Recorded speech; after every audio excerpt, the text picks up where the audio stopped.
I'm about to take you into the story of an unsolved crime I've been following for a year now. The story is of the Israeli military's killing of Hind Rajab and how the US has, after a whole year, refused to hold Israel accountable. And the question remains, why? The world knows who this little girl was. Her name is Hind Rajab. 6-year-old Hind. Hind Rajab. Hind was among 6 bodies found inside this car. January 29th, 6-year-old Hind Rajab. It's now 197 days since Hind Rajab was killed. She kept begging, come get me. Her 6-year-old daughter, Hind Rajab, was killed. They heard her and her cousin begging for help on the phone.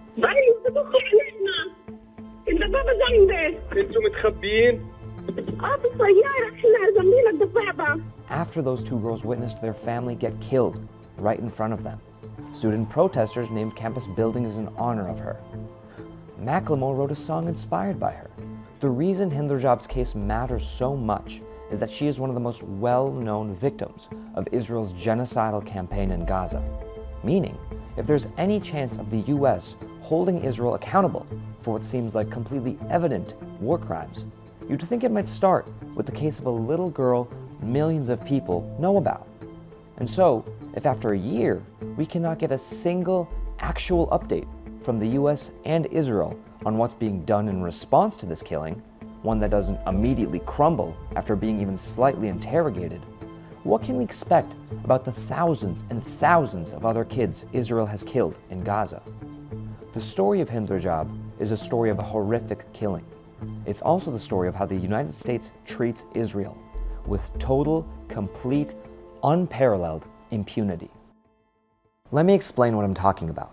It's now been 1 whole year since Israeli forces killed 6-year-old Hind Rajab, her family members, and the paramedics sent to save her. On January 29th, 2024, Hind was packed into a Kia with 6 of her family members as they sought to flee the violence surrounding them in Gaza, only to be met with exactly what they were retreating from. The Israeli military had issued an evacuation order that morning, telling Palestinians in West Gaza City to move south. But that wasn't possible for Hind and her family, as the road was blocked by wreckage from a recently bombed building. They instead planned to go north, out of the evacuation zone and towards their family home. But after driving less than a quarter of a mile, an Israeli army tank attacked the vehicle, killing Hind's aunt and uncle and most of their children. Hind survived the initial attack with her cousin, Layan. As the young duo reeled in the aftermath of the attack, terrified and bleeding, Layan had made contact with the Palestine Red Crescent Society, a Red Cross organization. انتوا متخبيين؟ في السيارة احنا جنبين الضفادع. انتوا جوا السيارة؟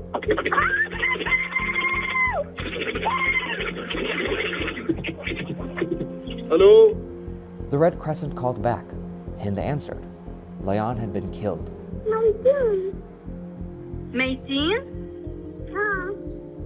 وهم هلا معك بالسيارة؟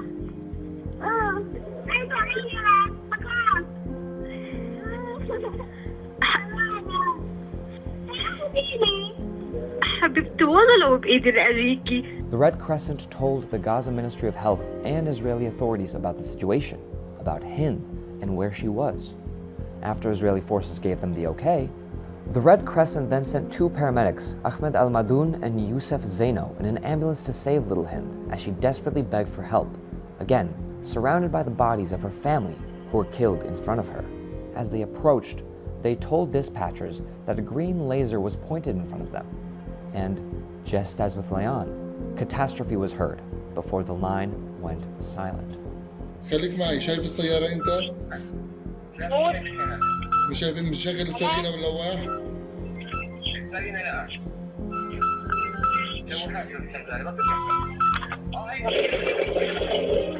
Israeli forces destroyed the ambulance, less than 200 feet away from where Hind was. After the explosion, Hind grew more and more silent on her call with the Red Crescent, and the dispatchers soon lost contact with her. Word began to spread of the missing girl, as her whereabouts and well-being remained unknown to the public for nearly 2 weeks. Where's Hind became a worldwide rallying call. On February 10th, after endless search pleas from Hind's parents and the Red Crescent, Hind, along with her family, were found dead in their destroyed car, which was now littered with bullets. In a video with Middle East Eye, Hind's mother shared her grief to the world. أنا والدتها لهند اللي كنتوا بتستنوا فيها من أسبوعين. هند مستشهدة بالسيارة لها أسبوعين. أنا اتوجهت من أول يوم وهند مصابة فيه وأنت حكيت لكم روحوا جيبوا هند. حسبي الله كل واحد اتخاذل. How could this have happened? A family packed into a car, fleeing violence, only to be met with brutal, unfeeling, targeted attacks by the force that directed them to move. Israel was quick to deny the accusations, claiming that their forces were not in the area that day. But of course, the testimony from the Red Crescent, the obliterated car and ambulance, and the recording of Hind's final words proved otherwise.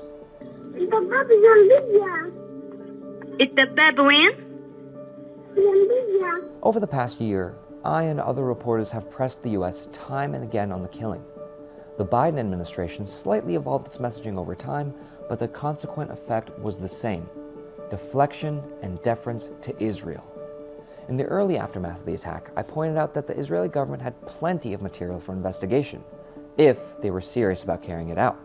The location, the heart-wrenching emergency phone call Hind and her cousin made, timestamps, plenty of material to deduce which soldiers to interview and whom to possibly hold accountable.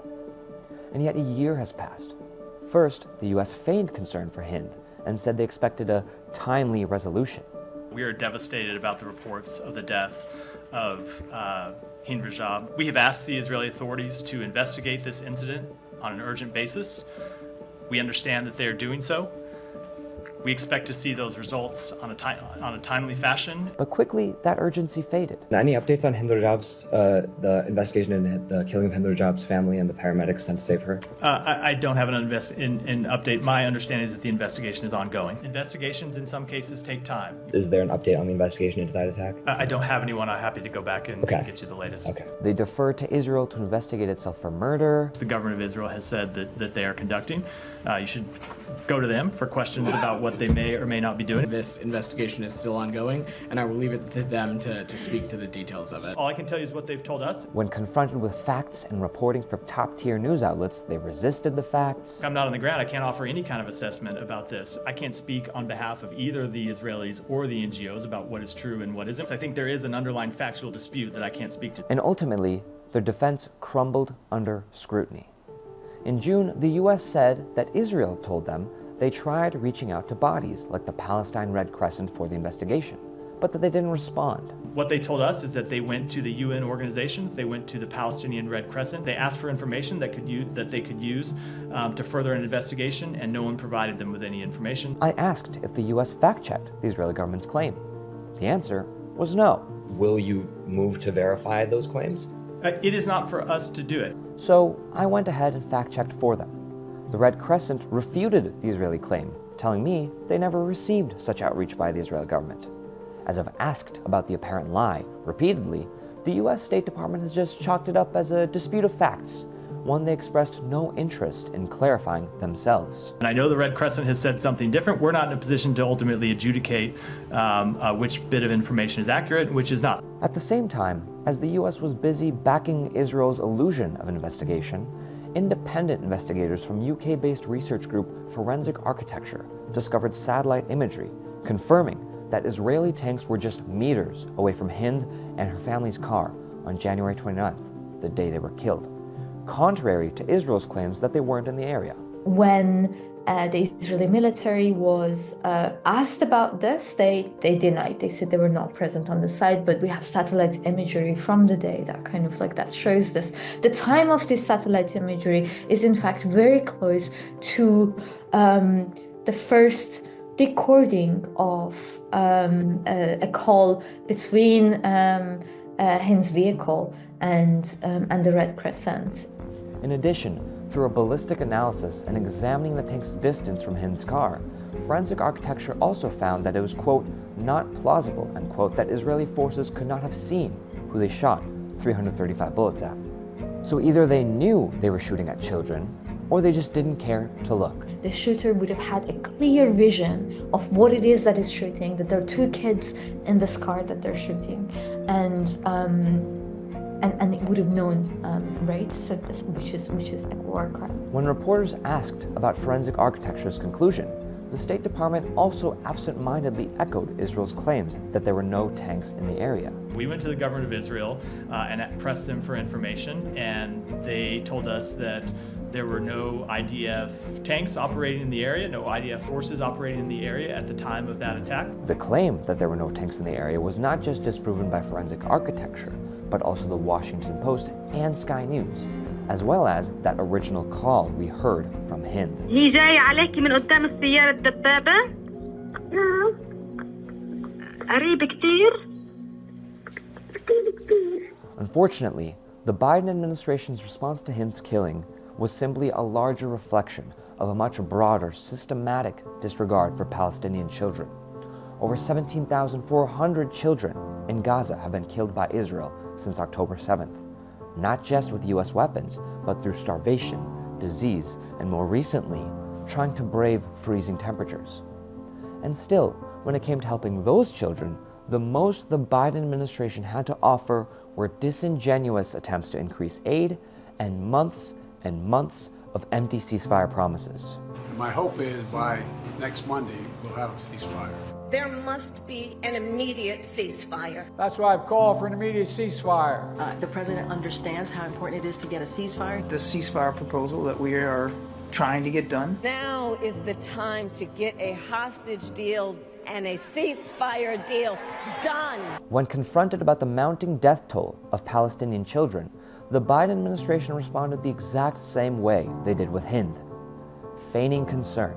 It is also true, far too many innocent Palestinians have been killed. Children, mothers. Deferring to Israel. I am not the IDF spokesman. You should be asking Admiral Hagari that question. He's the IDF spokesman. And rejecting the facts. I have no notion that the Palestinians are telling the truth about how many people are killed. But of course, when it came to alleged war crimes against Israeli children, specifically the beheading of Israeli babies by Hamas, an allegation that proved to be a lie, the US passionately condemned those crimes. Terrorists beheading children. A depravity and inhumanity directed at babies. Children slaughtered, babies slaughtered, entire families massacred. The unspeakable horrors they perpetrated on innocent people, women, children, the elderly, babies. Do everything cutting babies' heads off. Such claims, including the lies, were used to help whip up massive bipartisan support to send billions more in US tax dollars to kill thousands more Palestinian kids, whose deaths warranted none of the same response. The response to Israeli kids being killed, or even lies about them being killed, was billions more in weapons. The response to scores more Palestinian kids being killed by those weapons was, well, more Palestinian kids being killed. In fact, the Biden administration didn't even see them as kids who were killed or murdered in brutal and horrifying ways. Rather, they talked about Palestinian children as if they simply died, with no perpetrator and no assassin. Thousands of Palestinian children have died. The images of dead children. Dozens of children dead. The Biden administration again and again claimed that they were urging Israel to take action on the matter, like they claimed with Hind. But it's no secret, including to the US, that this is a country famous for refusing to hold their military to account. A country that consistently tries to write off their long list of war crimes as lies, accidents, or simply the fault of their claimed enemy. These incidents are not taking place haphazardly. There are patterns to these incidents, and these patterns speak to intentionality. In the years since the killing of Hind, her family, and the paramedics sent to save her, I and others repeatedly asked the US government about the incident, the supposed investigations into it, and how the US could continue sending Israel money and weapons if it could not get straightforward answers on the case. Such has been the glaring, self-evident tension with every single child, sibling, parent, doctor, aid worker, and journalist Israel has killed. US law prohibits the government from providing military assistance to countries committing human rights violations. While the Biden administration found that Israel likely violated international humanitarian law with American-made weapons, it never acted on the conclusion, and in fact, sent more military aid and released more funds to Israel to buy more US weapons, with Biden even approving an $8 billion arms deal to Israel in the final days of his presidency.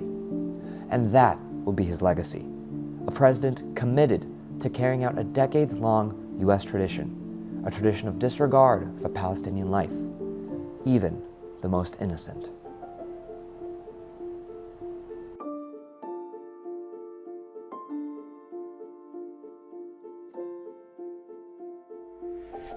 Did you like this video? Don't forget to subscribe to this YouTube channel and turn on notifications. For exclusive content and to support our independent, unfiltered journalism, head over to Zeteo.com. Your support matters.